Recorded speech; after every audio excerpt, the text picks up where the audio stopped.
This episode is brought to you by Bumble. So, you want to find someone you're compatible with, specifically someone who's ready for a serious connection, totally open to having kids in the future, is a tall, rock-climbing Libra, and loves rom-coms with vegan pizzas on Tuesdays just as much as you do. Bumble knows that you know exactly what's right for you. So whatever it is you're looking for, Bumble's features can help you find it. Date now on Bumble. The Bert Show. Oh boy, this is going to be a tough texting tutor here. When you got one mom telling another mom, like, I am just not sure that my kids are safe when they're over your house. Everybody better sit down. We're going to be here a while. Hey, Wendy, is that what we got going on today? Do I have that right? Yeah, you hit the nail on the head. Exactly. Okay. So how did we get here? Oh, wow. I mean, it's been a long journey, and I basically just feel like I've run out of excuses and I've run out of time. So this is a really good friend of mine.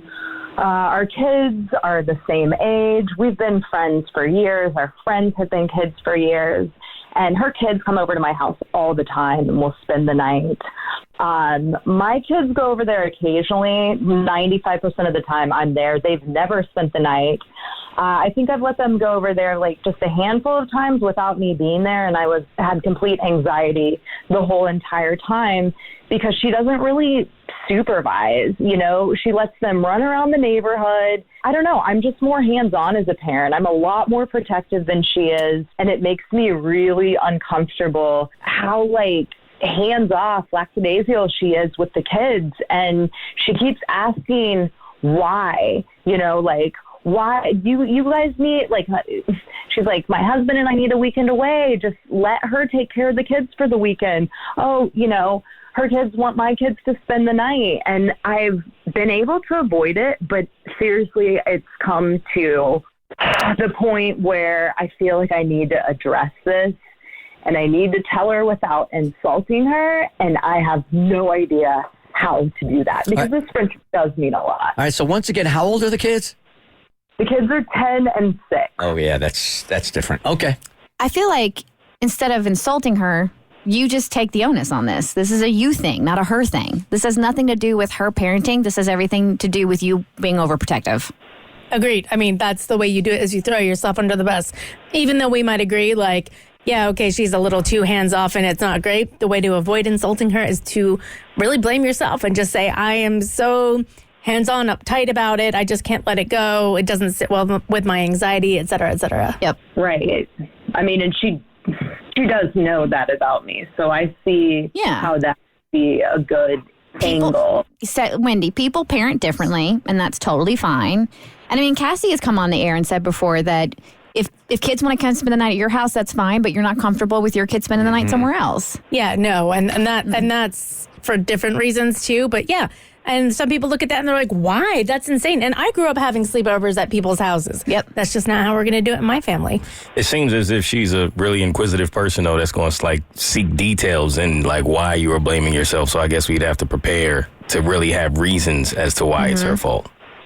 And I think that's when you delve into, Wendy, that you struggle with letting go, and you just need to have control of the situation, and your anxiety it's not,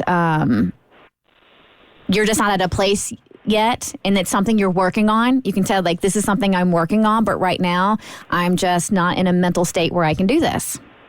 Mm-hmm. What you think about that approach?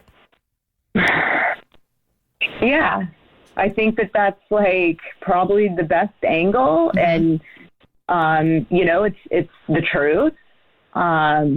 I do think she should be a little more protective, but I don't need to point that out. I can just take the blame. I'm fine doing that. I just have to address it. It's bringing like more anxiety into my life than I already have, you know, and I care about this friendship. I do. Well, then I think this is a good way to preserve it, honestly. You're not calling her a bad mom. You're just pointing out that you're not comfortable, but you're blaming yourself. And I think most moms would respect that, as long as there's nothing in there that's like, the way you do things, it's not okay with me.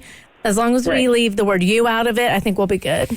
I think any mom is going to see through that and is going to be offended. I mean, she's going to be more offended if we put it on her, though, right? Yeah. So This is the least evil of the two? I wouldn't be offended. You I'm wouldn't? not. I'm not offended because Cassie wants her daughter to spend the night at her house. I would not be offended if Cassie was like, listen, I'm just not comfortable with my kids spend the night somewhere else. If Jimmy wants to come over here, cool. And then I would be fine with that. Would you? Yes. Okay. Kristen offered to take Hazel before Max was born. So I did, didn't I? Chad and I could go on a date. And I think Kristen is a fantastic parent. Like, this literally was nothing to do with her. I just wasn't in a place where I could leave Hazel yet. And I don't think you thought twice about it. I didn't because I forgot about it. Yeah. It was a really nice offer. You're welcome. So we can go with that. I'm a nice person. You are. I completely forgot. All right, so we'll start texting tutor, and we'll text the other mom saying, hey, this is a me thing, not a you thing, but my kids can't spend the night at your house, right? Yep. All right, Bert Show texting tutor coming up next. The Bert Show.